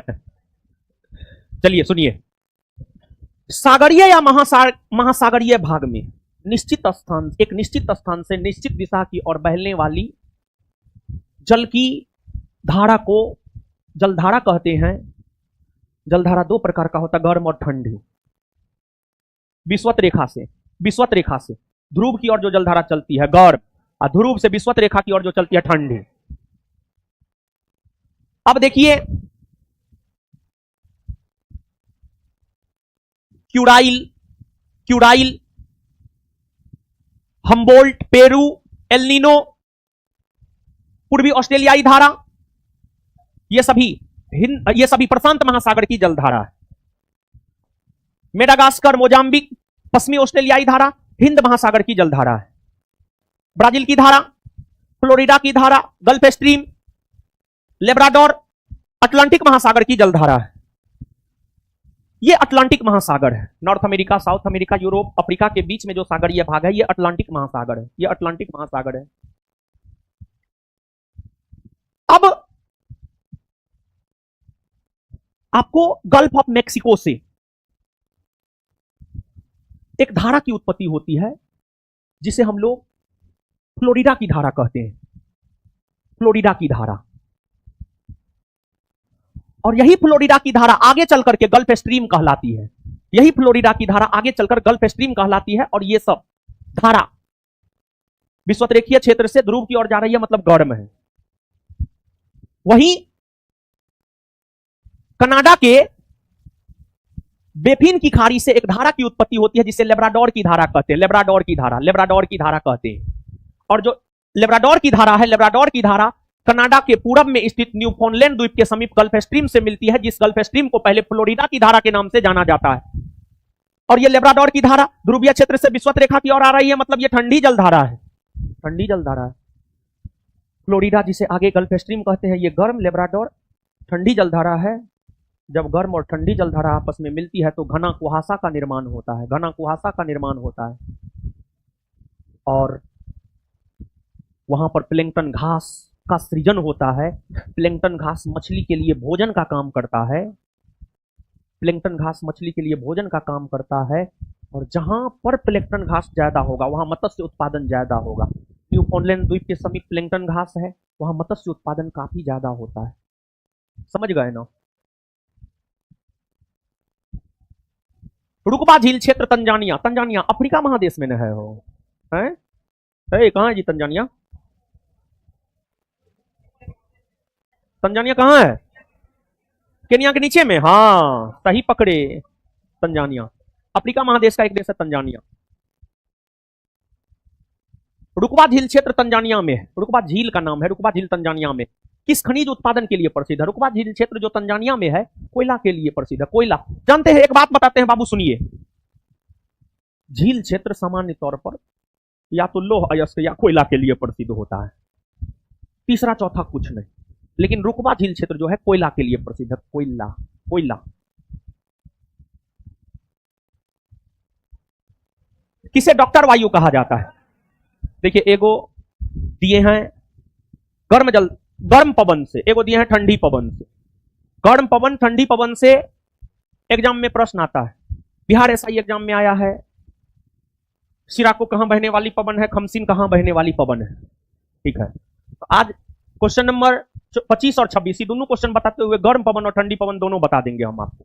ठीक है, और पवन में सबसे ज्यादा महत्वपूर्ण कौन गर्म पवन है, कौन ठंडी पवन है, कौन कौन देश में बहती है, यही महत्वपूर्ण है। देखिए सुनिए, सबसे पहली बात पवन, हवा, समीर, एयर, विंड, जो कहना है कहिए। पवन बहती है हाँ या ना? पवन बहती है। पवन के बहने का कारण क्या है जानते हैं? वायुदाब में अंतर का होना। और वायुदाब में अंतर का होना मतलब पृथ्वी पर हर जगह वायुदाब एक जैसा नहीं होता है। और अब पृथ्वी पर वायुदाब हर जगह एक जैसा क्यों नहीं होता है? क्योंकि पृथ्वी पर सब जगह तापमान एक जैसा नहीं है, इसी वजह से हर जगह वायुदाब एक जैसा नहीं है। गौर से सुनिएगा, पवन के बहने का कारण बता रहे, पवन क्यों बहती है। पृथ्वी पर सब जगह तापमान एक जैसा नहीं है, इस वजह से वायुदाब एक जैसा नहीं है, और वायुदाब में अंतर होने की वजह से ही पवन चलती है। पवन बेसिकली 3 प्रकार का होता है: अस्थायी या प्रचलित पवन, मौसमी या सामयिक पवन, और स्थानीय पवन। अब अस्थायी या प्रचलित पवन 3 प्रकार का होता है: व्यापारिक पवन, पछुआ पवन, ध्रुवीय पवन। अस्थायी या प्रचलित पवन कई प्रकार के होते हैं, सॉरी वो तो बता दिए। मौसमी या सामयिक पवन कई प्रकार के होते हैं। मानसूनी पवन स्थल और सागर समीर, पर्वत और घाटी समीर। फिर स्थानीय पवन दो प्रकार के होते हैं, गर्म और ठंडी। अब स्थानीय पवन में गर्म पवन, गर्म पवन सबसे पहले गर्म पवन, गर्म पवन। देखिए बाबू, थोड़ी क्या हो रहा है,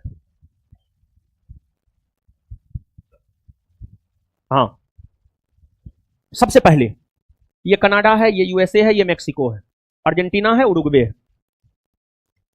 इसके बाद ऑस्ट्रेलिया है, न्यूजीलैंड है, जापान है, भारत है। एक मिनट में विश्व के सभी प्रमुख गर्म पवन के बारे में हम ध्यान से बता रहे हैं, ध्यान से सुनिए आप। चिनुक यूएसए और कनाडा में बहने वाली गर्म पवन है। चिनुक के बाद आपको आगे है लू, भारत और उत्तरी भारत और पाकिस्तान में बहने वाली गर्म पवन है लू। फिर आगे है सिराको, इटली में बहने वाली गर्म पवन है सिराको। खमसीन, मिस्र में बहने वाली गर्म पवन है खमसीन। गिबली, लीबिया, अफ्रीका महादेश के लीबिया देश में बहने वाली गर्म पवन है गिबली। अफ्रीका महादेश के ट्यूनीसिया देश में बहने वाली गर्म पवन है चिली, चिली, चिली। इसके अलावे अफ्रीका महादेश के पश्चिमी तट पर बहने वाली गर्म पवन है हरमट्टन, और हरमट्टन पवन को ही अफ्रीका महादेश के गिनी तट पर डॉक्टर वायु कहा जाता है, डॉक्टर वायु। और हरमट्टन को ही ऑस्ट्रेलिया के विक्टोरिया प्रांत में ब्रिकफिल्डर कहा जाता है। और न्यूजीलैंड में बहने वाली गर्म पवन की अगर हम लोग बात करें तो न्यूजीलैंड में बहने वाली गर्म पवन है नॉर्वेस्टर। जापान में बहने वाली गर्म पवन है यामो। फारस की खाड़ी में बहने वाली गर्म पवन है सामल। ईरान में बहने वाली गर्म पवन है सामून। अरब रेगिस्तान में बहने वाली गर्म पवन है सामूम। उत्तरी सूडान में बहने वाली गर्म पवन है हबूब, हबूब, हबूब। स्विट्जरलैंड में बहने वाली गर्म पवन है फॉन, फॉन, फॉन। स्विट्जरलैंड में बहने वाली गर्म पवन है। ये सब विश्व के अलग अलग देशों में बहने वाली गर्म पवन है। हरमट्टन को डॉक्टर वायु कहा जाता है। जैसे हरमट्टन को डॉक्टर वायु कहा जाता है, वैसे ही इटली में बहने वाली सिराको को रक्त वर्षा कहा जाता है। रक्त वर्षा, रक्त वर्षा। सिराको को रक्त वर्षा इसलिए कहा जाता है क्योंकि सिराको पवन के साथ लाल रंग का रेत, लाल रंग का रेत सहारा मरुस्थल से भूमध्य सागर की ओर आगे बढ़ती है। जैसे अभी गर्मी का मौसम है, अभी आप देखेंगे तेज हवा चलेगा और उस तेज हवा में बालू होगा, और बिहार में तो उजला है, तो पवन में उजला बालू, उजला मतलब पवन जो है व्हाइट कलर का नजर आएगा। वैसे ही सिराको पवन लाल कलर का नजर आता है, इसी वजह से उसे रक्त वर्षा कहा जाता है, रक्त वर्षा। समझे गुरुजी लोग? आंसर आगे। अब ठंडी,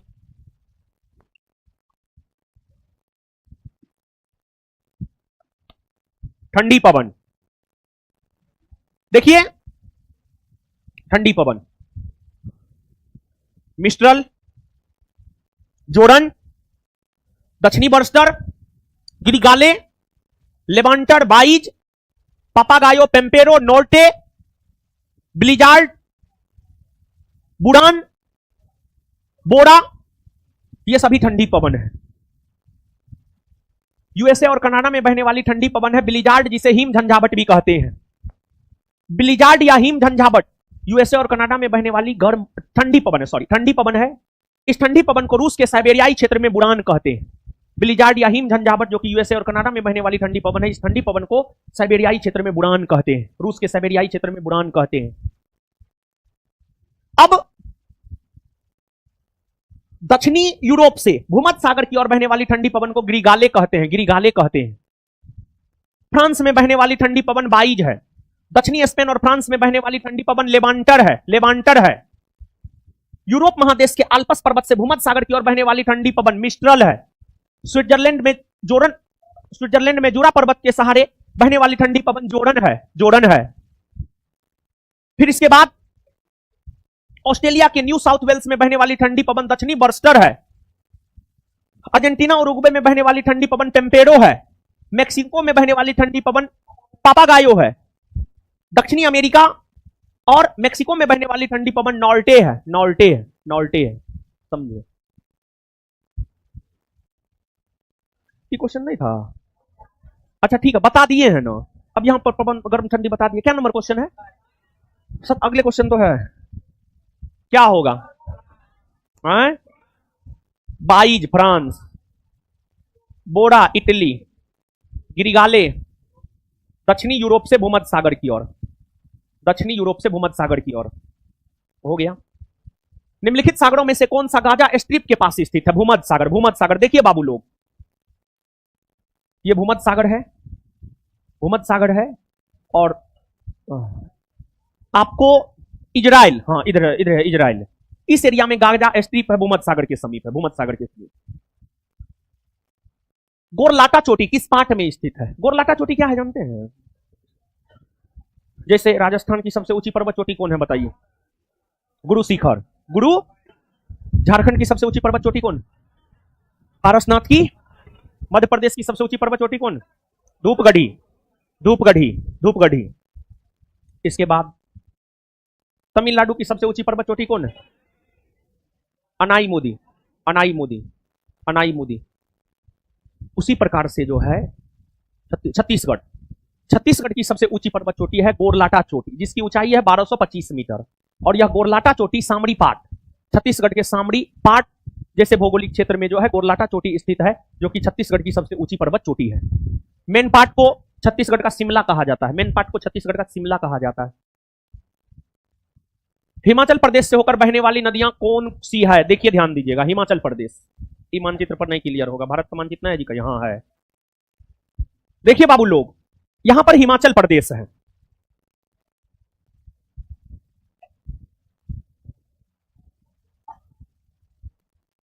हिमाचल प्रदेश है, हिमाचल प्रदेश से कई सारी नदियां गुजरती है।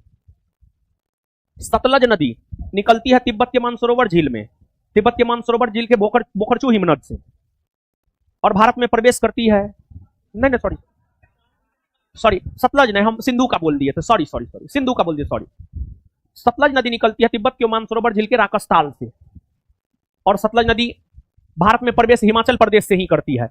सतलज नदी हिमाचल प्रदेश में बहती है, फिर पंजाब में, फिर आगे पाकिस्तान में। सतलज के बाद ब्यास नदी हिमाचल प्रदेश के ब्यास कुंड से निकलती है, तो सतलज नदी हो गया।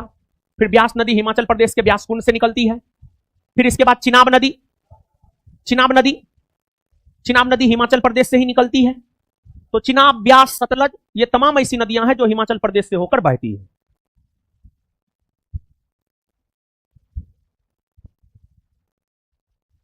केवल ब्यास और चिनाब, केवल ब्यास और रावी, केवल चिनाब, रावी और सतलज। ब्यास, चिनाब, रावी, सतलज, यमुना। देखिए ब्यास होगा, चिनाब होगा, सतलज बता दिए, रावी और यमुना, तो ये दोनों नदी भी हिमाचल प्रदेश से बहती है। यमुना उत्तराखंड में निकलती है, हिमाचल प्रदेश में बहती है, फिर हरियाणा और फिर दिल्ली, समझे? तो आंसर डी होगा। कौन सा निम्नलिखित में से तत्वतः कौन सी एक हिमालयी वनस्पति की जाति नहीं है? महोगनी, महोगनी नहीं है। निम्नलिखित राज्यों में से किसके द्वारा अपना वन अपना धन योजना प्रारंभ की गई? हिमाचल प्रदेश। हिमाचल प्रदेश के द्वारा 2012 में अपना वन अपना धन योजना प्रारंभ की गई। ये क्या है जानते हैं? सुनिए। 2012 में हिमाचल प्रदेश की सरकार ने पर्यावरण संरक्षण को बढ़ावा देने को लेकर, अर्थात वृक्षारोपण को लेकर के अपना वन अपना धन योजना की शुरुआत किया। इस योजना के तहत किसानों को सरकार के द्वारा वृक्ष लगाने के लिए, सरकार के द्वारा वृक्ष उपलब्ध करवाया जाता था। यानी सरकार किसान को वृक्ष देता था कि आप जो है वृक्ष लगाइए और उस वृक्ष पर आप ही का अधिकार होगा। इसी वजह से इस योजना को कहा गया अपना वन अपना धन। उत्तराखंड में उगाया जाने वाला अनाज मंडुआ का निर्यात अधिकांशतः किस देश को किया जा रहा है? देखिए सुनिए, मरवा, मरवा, मरवा, वही मरवा, काला काला जो होता है, मरवा का रोटी, माछ, माछ और मरवा का रोटी, ठीक है। अरे तू लोग तो अमेरिका में पैदा हुआ, तू लोग कहाँ जानेगा? पोठी माछ, हाँ सही बोला, पोठी माछ कभी खाया है? मरवा का रोटी साग खाया है? नहीं खाया होगा तू सब। तू लोग अमेरिका के टेक्सास प्रांत का है। मरवा जानते हैं? मरवा, रागी या मरवा जानते हैं? ऐसे तो ये मोटा अनाज है, बड़ी लाभदायक है बच्चों के लिए। सिर्फ बच्चों के लिए ही नहीं बल्कि सभी के लिए लाभदायक है, जानते हैं? उसी मरवा का जापान कोई प्रोडक्ट बना देगा, ब्रिटेन कोई प्रोडक्ट बना देगा, अमेरिका कोई प्रोडक्ट बना देगा, फटाफट आप खाइएगा चपाचप धड़ाधड़। पिज्जा जो बनता है उसमें मक्का का प्रयोग होता है। आपकी मां मक्का का रोटी बना के देखिएगा, मक्का की रोटी खाएंगे। हम पटना में पढ़ते हैं। तो मड़ुआ बड़ी लाभदायक होता है, बच्चों के लिए बहुत लाभदायक होता है। और आप लोग समझिए, आप लोग का जो बाल बच्चा होगा ना, उसको हल्का फल्का मड़ुआ का रोटी जरूर खिलाइएगा। मड़ुआ भारत में उत्पादित अच्छा खासा होता है और भारत सबसे ज्यादा मड़ुआ निर्यात जापान को करता है और जापान प्रोडक्ट बनाता है और जापान के बच्चों को मड़ुआ का रोटी खिलाया जाता है। इसी वजह से जापानी बच्चा टेक्नोलॉजी में बड़ी आगे होता है। ये तो ऐसे बोल दिए, ऐसे बोल दिए, लेकिन लाभदायक होता है स्वास्थ्य के लिए। जापान को ज्यादा निर्यात करता है। निम्नलिखित में से कौन सा से ड्रिप सिंचाई पद्धति के प्रयोग के लाभ है? ड्रिप सिंचाई, इसमें क्या होता है जानते हैं? ड्रिप सिंचाई का जन्मदाता देश इजराइल है। इसमें होता क्या है कि पानी जो है ना, पौधा के जड़ में बूंद बूंद टपकाया जाता है। इससे पानी की बर्बादी नहीं होती है, इससे मृदा अपरदन नहीं होता है, इससे मृदा अपरदन नहीं होता है और इससे खरपतवार में कमी आती है। सरपतवार ने खरपतवार, खरपतवार देखिए, पानी जब पूरा खेत में होगा तो खेत में खरपतवार उगता है। जैसे गेहूं लगाए हैं, गेहूं में खरपतवार इसलिए उगता है पूरा खेत में पानी है, लेकिन जब गेहूं के पौधा के जड़ में पानी दीजिएगा तो फिर खेत में खरपतवार नहीं उगेगा। तो एक ये होता है, एक ये होता है। एक और तीन,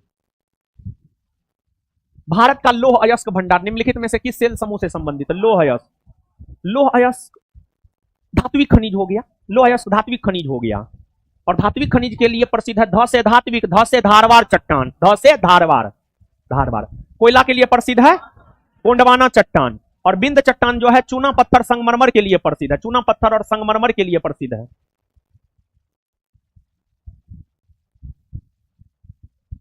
रिंगेलमैन स्केल का प्रयोग निम्नलिखित में से किसके घनत्व मापन में होता है? धुआं, धुआं के घनत्व मापन में रिंगेलमैन स्केल का प्रयोग होता है।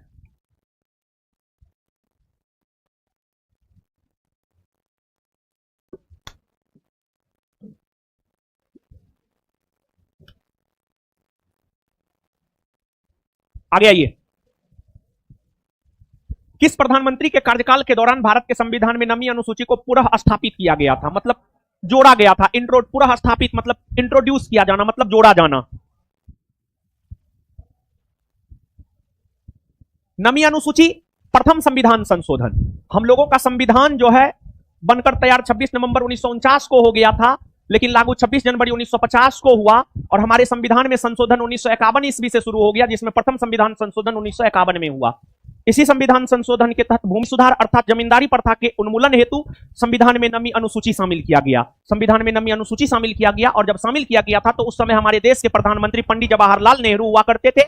1951 में नवीं अनुसूची शामिल हुआ और पंडित नेहरू एज ए प्रधानमंत्री रहे हैं 1947 से 1964। इसी बीच में 1951 आता है, आंसर पंडित जवाहरलाल नेहरू। पंडित नेहरू के बाद लाल बहादुर शास्त्री 1964 से 66। ये एक ऐसे प्रधानमंत्री है जिनका निधन विदेश में हुआ है। इन्हीं के समय 1965 में भारत पाक युद्ध हुआ है। देश की प्रथम महिला प्रधानमंत्री इंदिरा गांधी बनी है और एकमात्र महिला प्रधानमंत्री इंदिरा गांधी बनी है। मोरारजी देसाई देश के प्रथम, देश में सर्वाधिक उम्र का प्रधानमंत्री मोरारजी देसाई ने जी। अब प्रथम गैर कांग्रेसी प्रधानमंत्री भी मोरारजी देसाई। निम्नलिखित में से कौन सा भारत में भाषा के आधार पर बना पहला राज्य? भारत में भाषाई आधार पर गठित प्रथम राज्य है आंध्र प्रदेश। भाषाई आधार पर इसका गठन 1953 में हुआ था। तेलुगु भाषी लोगों के लिए आंध्र प्रदेश का गठन 1953 में हुआ और आगे चलकर 7वां संविधान संशोधन 1956 के तहत भारत में राज्यों का पुनर्गठन भाषाई आधार पर ही हुआ। व्यक्तिगत स्वतंत्रता के लिए उच्च न्यायालय निम्नलिखित में से किस रीट को जारी कर सकता है? बंदी प्रत्यक्षीकरण, बंदी प्रत्यक्षीकरण। बंदी प्रत्यक्षीकरण यानी अंग्रेजी में हैबियस कॉर्पस। बंदी प्रत्यक्षीकरण का शाब्दिक अर्थ होता है सशरीर प्रस्तुत करना। देखिए, जब पुलिस अधिकारी किसी व्यक्ति को गिरफ्तार करता है अवैध तरीका से, गलत तरीका से, तो उस स्थिति में न्यायालय, उच्च न्यायालय अनुच्छेद 226 के तहत रीट जारी करता है और कहता है कि आपने जिसे गिरफ्तार किया है उसे 24 घंटा के भीतर न्यायालय के समक्ष प्रस्तुत कीजिए ताकि न्यायालय विचार विमर्श कर सके व्यक्ति दोषी है या निर्दोष। अगर दोषी है तो जेल जाएगा, निर्दोष है तो छोड़ दिया जाएगा। यह किसी खास व्यक्ति को लेकर जारी हो रहा है। व्यक्तिगत स्वतंत्रता वाली बात हो गई। बंदी प्रत्यक्षीकरण। राष्ट्रपति के चुनाव में कौन भाग नहीं लेते हैं परंतु उपराष्ट्रपति के चुनाव में भाग लेते हैं। देखिए, राष्ट्रपति के चुनाव में लोकसभा राज्यसभा के निर्वाचित सदस्य भाग लेते हैं, लेकिन लोकसभा राज्यसभा के मनोनीत सदस्य भाग नहीं लेते हैं। परंतु उपराष्ट्रपति का जब चुनाव होता है तो लोकसभा और राज्यसभा के सभी सदस्य भाग लेते हैं, चाहे वह निर्वाचित हो या मनोनीत। यानी लोकसभा राज्यसभा के मनोनीत सदस्य राष्ट्रपति के चुनाव में भाग नहीं लेते हैं, लेकिन उपराष्ट्रपति के चुनाव में भाग लेते हैं। आंसर हो जाएगा मनोनीत सदस्य। उदारीकरण, निजीकरण और भूमंडलीकरण की नई आर्थिक नीति घोषित की गई थी। यह नीति घोषित की गई थी 1991 में प्रधानमंत्री पीवी नरसिम्हा राव के द्वारा। इनका कार्यकाल है 1991 से 96। लोकसभा में राज्यवार सीटों का आवंटन वर्ष 1971 की जनगणना पर आधारित है। यह निर्धारण किस वर्ष तक यथावत रहेगा? वर्ष 2026। भारत के नियंत्रक महालेखा परीक्षक की ऑडिट रिपोर्ट का परीक्षण कौन करता है? देखिए, भारत का नियंत्रक महालेखा परीक्षक की नियुक्ति राष्ट्रपति करता है। नियंत्रक महालेखा परीक्षक अपना रिपोर्ट अनुच्छेद 151 के तहत राष्ट्रपति को देता है। राष्ट्रपति उस रिपोर्ट को संसद के पटल पर रखवाता है। संसद उस रिपोर्ट की जांच लोक लेखा समिति से करता है और लोक लेखा समिति फाइनल रिपोर्ट को जो है लोकसभा के अध्यक्ष को देता है। मतलब भारत के जो नियंत्रक महालेखा परीक्षक है वो जो रिपोर्ट देते हैं उसकी जांच लोक लेखा समिति करता है। लोक लेखा समिति, प्रकलन, लोक उपक्रम समिति, लोक लेखा समिति, तीनों जो है वित्तीय समिति है, वित्तीय अस्थायी समिति है। किसी आकस्मिक स्थिति में राज्यपाल के पद खाली होने पर उसके कर्तव्यों के निर्धारण को लेकर उपबंध राष्ट्रपति किस अनुच्छेद के तहत करते हैं? यानी अचानक किसी भी कारणवश राज्यपाल का पद खाली हो गया तो उस कंडीशन में राज्यपाल के कर्तव्यों का निर्वहन कौन करेगा? इसका निर्धारण राष्ट्रपति करता है और इसका निर्धारण राष्ट्रपति अनुच्छेद 160 के तहत करता है। 160। अनुच्छेद 154 यह कहता है राज्य की कार्यपालिका शक्ति राज्यपाल में निहित होगा। 159 कहता है राज्यपाल को शपथ संबंधित राज्य के उच्च न्यायालय के मुख्य न्यायाधीश दिलाएंगे। अनुच्छेद 161 कहता है राज्यपाल किसी सजा प्राप्त व्यक्ति को 5 प्रकार से क्षमा, विराम, प्रविलंबन, परिहार, लघुकरण के जरिए क्षमादान प्रदान कर सकता है। किस न्यायमूर्ति के विरुद्ध वर्ष 2011 में राज्यसभा ने महाभियोग का प्रस्ताव पास किया किंतु बचाव के लिए उसने लोकसभा द्वारा उसी प्रस्ताव के पास होने से पूर्व त्यागपत्र दे दिया? सौमित्र सेन। ये कोलकाता उच्च न्यायालय के न्यायाधीश हुआ करते थे। इनको महाभियोग प्रक्रिया द्वारा पद से हटाया जाना था, लेकिन जैसे राज्यसभा में प्रस्ताव पास हो गया, लोकसभा में गया, उससे पहले ही त्यागपत्र दे दिया ताकि अपना इज्जत बचा ले। और ये हाईकोर्ट के संभवतः प्रथम जज हैं जिन्हें इस प्रक्रिया द्वारा पद से हटाया गया है। भारत में पंचायती राज व्यवस्था सर्वप्रथम राजस्थान और देश में प्रारंभ की गई। राजस्थान और आंध्र प्रदेश में। राजस्थान में 2 अक्टूबर 1959 को, राजस्थान के नागौर में, और आंध्र प्रदेश में 11 अक्टूबर 1959। सांसदों की अयोग्यता संबंधी विवाद पर कौन निर्णय देता है? सुनिए, सांसदों की अयोग्यता को लेकर यानी किन किन परिस्थितियों में सांसद सदस्य अयोग्य होते हैं, इसको लेकर जानकारी अनुच्छेद 102 देता है। वही अनुच्छेद 103 यह कहता है कि सांसदों की अयोग्यता को लेकर निर्णय निर्वाचन आयोग के सलाह से राष्ट्रपति करेंगे, लेकिन अगर मामला दल बदल का हो तब लोकसभा, तब अध्यक्ष इस पर निर्णय करेंगे। तो आंसर हो जाएगा निर्वाचन आयोग के परामर्श से राष्ट्रपति। राष्ट्रपति मानवाधिकार आयोग के अध्यक्ष एवं सदस्यों की नियुक्ति समिति में कौन सदस्य नहीं होता है?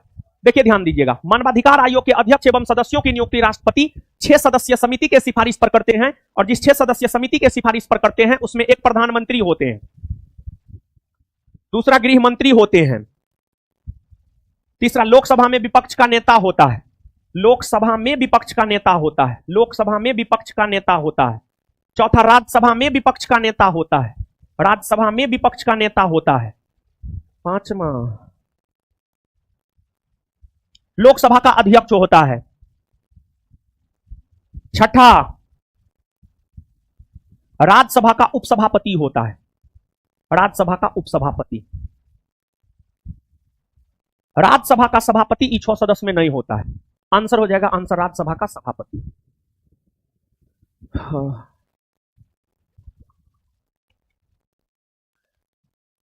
लिख लिए।